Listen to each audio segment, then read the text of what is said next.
फिर से मैं आप सभी के लिए 50 एमसीक्यू लेके आया हूँ जो बहुत ही महत्वपूर्ण होने वाला है। ये चैप्टर का नाम है प्रकाश, परावर्तन एवं अपवर्तन। नाम आपने अवश्य सुना होगा, क्लास 10th का साइंस का चैप्टर 10 है, जिसके 50 एमसीक्यू आप सभी को आज पढ़ने हैं और ये बहुत ही ज़्यादा इंपॉर्टेंट होने वाले हैं आपके आने वाले एग्जाम के लिए। तो चलिए शुरुआत करते हैं सबसे पहले एमसीक्यू से। पहला एमसीक्यू जो है हमारा वो कहता है निम्नलिखित में से कौन सा प्रकाश का एक गुण है। क्वेश्चन को बस ध्यान से सुनना है, आंसर आपके दिमाग में अपने आप छप जाएगा। निम्नलिखित में से कौन सा प्रकाश का एक गुण है। निम्नलिखित में से अगर प्रकाश के गुण की बात की जाए तो वो परावर्तन भी करता है, वो अपवर्तन भी करता है, वो विक्षेपण भी करता है। ये तीनों गुण जो हैं वो प्रकाश के ही हैं, इसलिए उपरोक्त सभी option 4 is the right answer. चौथा जो है वो ऑप्शन 4 वो इसका सही उत्तर होगा। चलिए अब अगले क्वेश्चन की तरफ बढ़ते हैं। अगला क्वेश्चन कहता है प्रकाश के परावर्तन के नियम कौन कौन से हैं। प्रकाश के परावर्तन के अगर नियम की बात की जाए तो वो है आपतन कोण परावर्तन कोण के बराबर होता है, राइट आंसर। आपतित किरण तथा परावर्तित किरण एक ही तल में होते हैं। तो चलिए ऑप्शन 1 और 2 दोनों जो है वो इसका सही उत्तर है। Option 1 and 2 both are the right answer. Next question की तरफ बढ़ते हैं। नेक्स्ट क्वेश्चन कहता है समतल दर्पण के द्वारा बना प्रतिबिंब कैसा होता है। समतल दर्पण के द्वारा बना प्रतिबिंब सीधा, आभासी तथा समान आकार का होता है। ऑप्शन जो इसका एक मिनट, ये क्वेश्चन कहाँ चला गया। ये क्वेश्चन है, हाँ यहाँ ये क्वेश्चन है यहाँ पे। अब इसमें कह रहा है कि समतल दर्पण के द्वारा प्रतिबिंब कैसा होता है। तो समतल द्वारा जो प्रतिबिंब बनता है वो सीधा भी होता है, आभासी भी होता है और समान आकार का भी होता है। तो option 1 is the right answer. ध्यान से देखिएगा, ऑप्शन 1 जो है यहाँ पे वो इसका सही उत्तर है। नेक्स्ट क्वेश्चन की तरफ बढ़ते हैं। अगला क्वेश्चन कहता है गोलीय दर्पण जिसका परावर्तक पृष्ठ अंदर की ओर अर्थात गोले के केंद्र की ओर वक्रित है वह क्या कहलाता है। वह कहलाता है अवतल दर्पण। Option B is the right answer. Option 2 जो है इसका सही उत्तर है। चलिए अब अगले क्वेश्चन की तरफ बढ़ते हैं। अगला क्वेश्चन कहता है गोलीय दर्पण जिसका परावर्तक पृष्ठ बाहर की ओर वक्रित है वह क्या कहलाता है। वह कहलाता है उत्तल दर्पण। जिसमें अंदर की ओर होता है वो अवतल और जिसमें बाहर की ओर होता है वो उत्तल दर्पण। Option 1 is the right answer. Next question की तरफ बढ़ते हैं। अगला क्वेश्चन कहता है चम्मच का अंदर की ओर वक्रित पृष्ठ कैसा होता है। अगर चम्मच के अंदर की ओर के वक्रित पृष्ठ की बात करें तो वो लगभग अवतल दर्पण के समान होता है। ऑप्शन 2 जो है इसका सही उत्तर है। नेक्स्ट क्वेश्चन की तरफ बढ़ते हैं। नेक्स्ट क्वेश्चन कहता है गोलीय दर्पण के परावर्तक पृष्ठ के केंद्र को क्या कहते हैं। गोलीय दर्पण के परावर्तक पृष्ठ को हम ध्रुव कहते हैं। Option 1 is the right answer. Option 1 जो है इसका सही उत्तर है। नेक्स्ट क्वेश्चन की तरफ बढ़ते हैं। गोलीय दर्पण का परावर्तक पृष्ठ एक गोले का भाग है। इस गोले का केंद्र क्या कहलाता है। इस गोले के अगर केंद्र की बात की जाए तो यह वक्रता केंद्र कहलाता है, जिसे C से डिनोट करते हैं। Option 2 is the right answer. Next question कहता है उत्तल दर्पण में वक्रता केंद्र परावर्तक पृष्ठ के किस ओर स्थित होता है। उत्तर क्वेश्चन को बस ध्यान से सुनना है। उत्तल दर्पण में वक्रता केंद्र जो होता है वो परावर्तक पृष्ठ के किस ओर स्थित होता है। तो वो होता है पीछे की ओर। ऑप्शन 3 जो है इसका सही उत्तर। Option 3 is the right answer, पीछे की ओर। नेक्स्ट क्वेश्चन कहता है गोलीय दर्पण के ध्रुव तथा वक्रता त्रिज्या से गुजरने वाली एक सीधी रेखा को क्या कहते हैं। इसे कहते हैं मुख अक्ष। इसे क्या कहते हैं, मुख अक्ष कहते हैं। ऑप्शन जो इसका दूसरा है वो इसका सही उत्तर है। Option 2 is the right answer.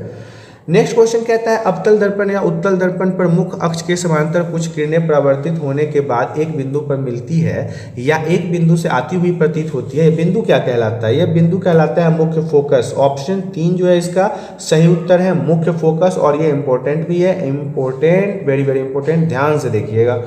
Next question कहता है वक्रता त्रिज्या तथा फोकस दूरी कैसी होती है। वक्रता त्रिज्या एवं फोकस दूरी R = 2f होती है। ऑप्शन 2 जो है इसका सही उत्तर है। ध्यान रखिएगा R = इसका 2f होता है, राइट आंसर। नेक्स्ट क्वेश्चन की तरफ बढ़ते हैं। एक अवतल दर्पण की फोकस दूरी कैसी होती है। एक अवतल दर्पण की फोकस दूरी सदैव धनात्मक होता है, हमेशा जो ऑलवेज पॉजिटिव होता है। 2 ऑप्शन इसका जो है इसके सही उत्तर है, राइट आंसर जो है इसका 2 है। नेक्स्ट क्वेश्चन की तरफ बढ़ते हैं। अवतल दर्पण निम्नलिखित में से किस स्थिति में आभासी तथा सीधा प्रतिबिंब बनाता है। तो अवतल दर्पण यदि प्रतिबिंब बनाता है तो हमेशा जब बिंब P और F के बीच में होता है तब वो सीधा प्रतिबिंब बनाएगा। Option 4 is the right answer. Option 4 जो है इसका सही उत्तर है। नेक्स्ट क्वेश्चन की तरफ बढ़ते हैं। अवतल दर्पण किस स्थिति में समान साइज का प्रतिबिंब बनाता है। अवतल दर्पण किस स्थिति में समान साइज का प्रतिबिंब बनाता है। जब वह C बिंदु पर होता है, जब बिंब C पर होता है। यहाँ पे अगर बात करें जब बिंब इसके C पर होते हैं तब वो समान साइज के प्रतिबिंब बनाते हैं। ऑप्शन C या फिर तीसरा कहिए इसका सही उत्तर है। नेक्स्ट क्वेश्चन की तरफ बढ़ते हैं। नेक्स्ट क्वेश्चन कहता है दूरस्थ वस्तुओं के प्रतिबिंब कहाँ बनते हैं। तो दूरस्थ वस्तुओं के प्रतिबिंब की बात की जाए तो वो फोकस एफ पर बनते हैं, जिसे एफ से डिनोट करते हैं। Option 3 is the right answer. Next question कहता है एक बिंब को अवतल दर्पण के ध्रुव तथा फोकस के बीच रखा गया है, तो प्रतिबिंब कहाँ बनेगा। प्रतिबिंब बनेगा दर्पण के पीछे। Option 3 is the right answer. Next है उत्तल दर्पण द्वारा बना प्रतिबिंब हमेशा कैसा होता है। तो उत्तल दर्पण द्वारा बना हुआ प्रतिबिंब आभासी होता है, सीधा होता है और आकार में छोटा है। उपरोक्त सभी, ऑप्शन 4 जो है इसका सही उत्तर होगा, मतलब उपरोक्त सभी जो इसके हैं वो सही उत्तर हैं। नेक्स्ट क्वेश्चन कहता है कौन सा दर्पण केवल आभासी प्रतिबिंब बनाता है। कौन सा दर्पण जो है हमेशा आभासी प्रतिबिंब बनाता है। तो ऑप्शन 2 और 3 जो है, जो अवतल दर्पण है, उत्तल दर्पण है, ये अवतल दर्पण नहीं होगा, उत्तल दर्पण और समतल दर्पण। ऑप्शन 2 और ऑप्शन 3 जो है इसके सही उत्तर है। ऑप्शन 2 और ऑप्शन 3 मतलब उत्तल दर्पण और समतल दर्पण जो है वो आभासी प्रतिबिंब बनाते हैं। नेक्स्ट क्वेश्चन की तरफ चलते हैं। एक बिंब को उत्तल दर्पण के अनंत तथा दर्पण के ध्रुव P के बीच रखा गया, प्रतिबिंब कहाँ बनेगा। ये ऑलरेडी हमने इससे पहले भी बात किया था। तो ये बनेगा फोकस पर भी बनेगा और इसके फिर दर्पण के पीछे भी बनेगा और P पर भी बनेगा। नहीं, यहाँ पे क्वेश्चन को एक बार फिर से समझने की जरूरत है। क्वेश्चन को फिर से समझिए। एक बिंब को उत्तल दर्पण के अनंत तथा दर्पण के ध्रुव P के बीच रखा गया है, तो प्रतिबिंब कहाँ बनेगा। तो यहाँ पे प्रतिबिंब बनेगा P और F के बीच बनेगा। यहाँ जो प्रतिबिंब है वो P और F के बीच बनेगा। एक तो P और F के बीच प्रतिबिंब बनेगा। दूसरा कह रहा ध्रुव P के बीच रखा गया है, तो यह फिर दर्पण के पीछे ही बनेगा, मतलब ऑप्शन 2 और ऑप्शन 3 जो है इसके सही उत्तर होंगे। नेक्स्ट क्वेश्चन की तरफ बढ़ते हैं।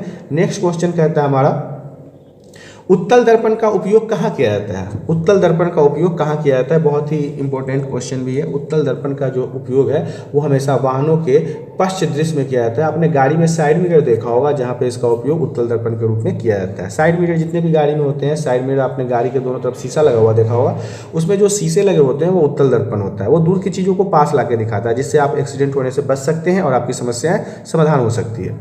नेक्स्ट क्वेश्चन देखते हैं। एक गोलीय दर्पण की वक्रता त्रिज्या R20 है, इसका फोकस दूरी F क्या होगा। इंपॉर्टेंट क्वेश्चन, ये होगा 10 centimetre. Option 3 is the right answer. Next question की तरफ बढ़ते हैं। मूल बिंदु के दाईं ओर मापी सभी दूरियां डैश मानी जाती है। क्या मानी जाती है, धनात्मक मानी जाती है, प्लस माना जाता है। इसका हमेशा आंसर प्लस माना जाता है। ऑप्शन 2 जो है इसका सही उत्तर होगा। नेक्स्ट क्वेश्चन कहता है दर्पण सूत्र कौन सा है। U बिंब दूरी, V प्रतिबिंब दूरी, F फोकस दूरी।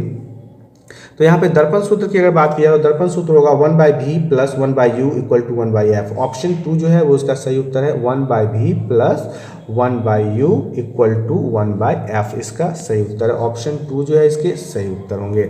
नेक्स्ट क्वेश्चन की तरफ बढ़ते हैं। नेक्स्ट क्वेश्चन कहता है आवर्धन m के लिए गणितीय सूत्र का कौन सा है जो h डैश प्रतिबिंब की ऊंचाई h बिंब की ऊंचाई को दर्शाता है। तो यहाँ पे आपको देखना पड़ेगा, जो ऑप्शन 2 जो है m equal to h dash by h, ये भी होगा।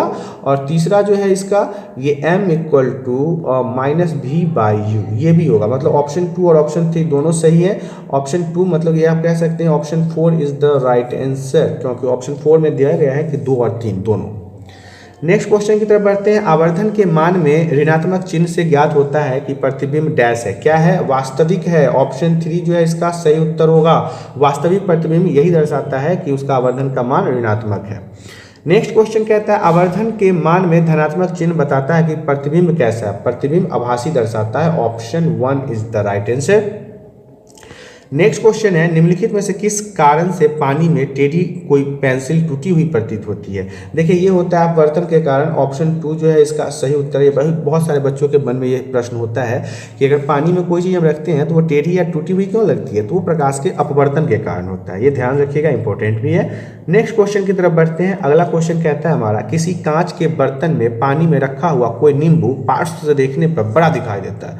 इसका कारण है प्रकाश का अपवर्तन। अगेन सेम आंसर, प्रकाश के अपवर्तन। Option 3 is the right answer. अपवर्तन के कारण ही अगर आप कांच के बर्तन में किसी नींबू को रख दे और दूर से देखें तो आपको वो बड़ा बड़ा सा दिखाई देगा।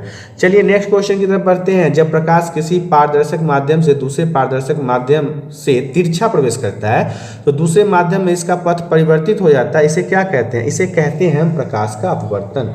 ऑप्शन 4 जो है वो राइट आंसर है। अगले क्वेश्चन की तरफ बढ़ना है हमें। अब हम अगला क्वेश्चन देखते हैं। प्रकाश की गति अधिकतम किसमें होती है। प्रकाश जो है सबसे ज़्यादा किसमें अधिक स्पीड से चलता है, तो वो है निर्वात।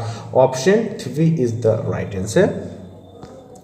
नेक्स्ट क्वेश्चन है मैथमेटिकल्स, इसे आपको गौर से देखना है। एक प्रकाश की किरण जो माध्यम से 1 से माध्यम 2 में प्रवेश कर रही है, तो माध्यम 2 का माध्यम 1 के सापेक्ष अपवर्तनांक को कैसे व्यक्त करेंगे। V1 इक्वल टू माध्यम 1 में प्रकाश की चाल, V2 माध्यम 2 में प्रकाश की चाल।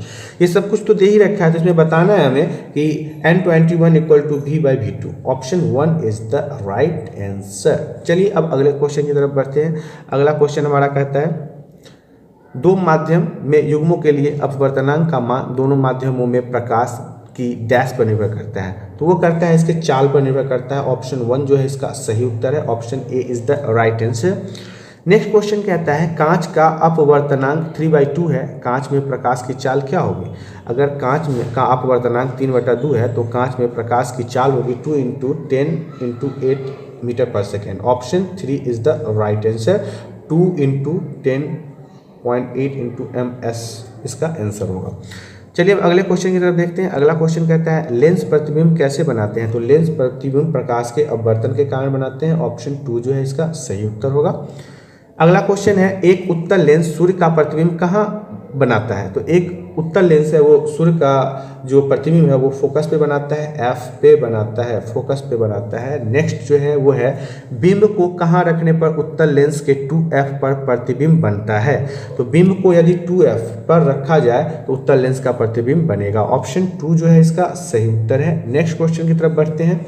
नेक्स्ट क्वेश्चन कहता है एक लेंस के कितने मुख्य फोकस होते हैं, तो एक लेंस के मुख्यतः 2 फोकस होते हैं। Option 1 is the right answer.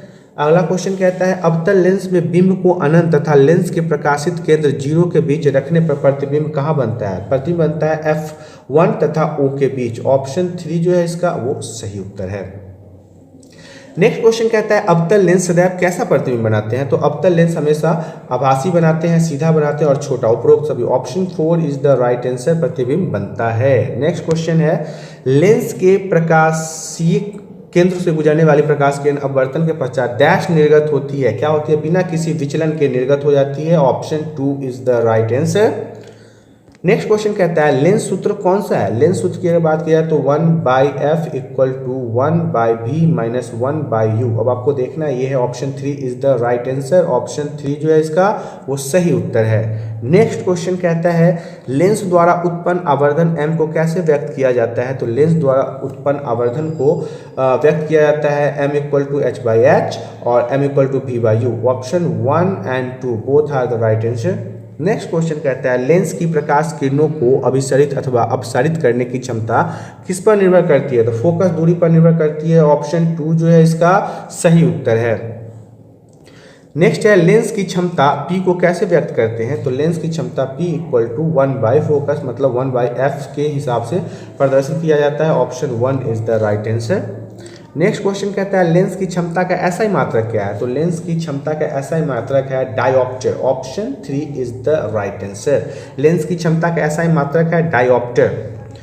एक उत्तल लेंस की क्षमता के साथ कौन सा चिन्ह होता है, एक उत्तल लेंस की क्षमता के साथ हमेशा धनात्मक चिन्ह होता है। ऑप्शन 1 जो है इसका सही उत्तर है। नेक्स्ट क्वेश्चन की तरफ बढ़ते हैं। नेक्स्ट क्वेश्चन कहता है अवतल लेंस जिसकी फोकस दूरी 2 मीटर है उस लेंस की क्षमता कितनी होगी। अवतल लेंस जिसकी फोकस दूरी 2 मीटर है उसके लेंस की क्षमता होगी -0.5d। Option 2 is the right answer. Next question कहता है समतल दर्पण की फोकस दूरी कितनी होगी, समतल दर्पण की फोकस दूरी अनंत होगी। ऑप्शन 3 जो है इसका वो सही उत्तर है। अब समतल दर्पण की फोकस दूरी जो है वो अनंत तक होगी।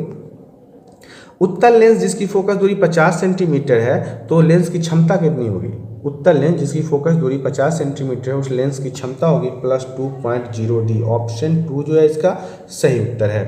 नेक्स्ट क्वेश्चन की तरफ बढ़ते हैं। अब अगला क्वेश्चन हमारे पास है नहीं, यहाँ पे हमारा क्लास 10th का जो ये इंपॉर्टेंट MCQ था वो हो जाता है समाप्त। यदि आपको इस वीडियो को समझने में किसी प्रकार की परेशानी होगी तो आप हमें कमेंट करके बता सकते हैं। हालांकि मेरे को लगता है कुछ मैथमेटिकल टर्म्स के क्वेश्चनों को मैंने आपको फटाफट समझाया है, लेकिन मैं आपको बता दूँ ये ऑब्जेक्टिव क्वेश्चन है, इसका आपको मैथ जो है आपके मन में ही हो जाना चाहिए, इसलिए मैंने यहाँ पर आपको करके नहीं दिखाया। हालाँकि यदि आप विस्तृत वीडियो चाहते हैं तो आप हमारे चैप्टर के वीडियो जो बनाए गए हैं इस चैप्टर के लिए उसे देख सकते हैं, उसमें आपको सारे मैथमेटिकल टर्म्स दिखाए गए हैं। इसके अलावा मैं आपको बता दूं यदि वीडियो पसंद आई है तो आप वीडियो को लाइक कर दें। हमारे चैनल पर आज पहली बार हैं तो चैनल को सब्सक्राइब करें ताकि इसी तरह की एजुकेशनल वीडियो आपको हमेशा मिलती रहे। आज के लिए इतना ही, धन्यवाद।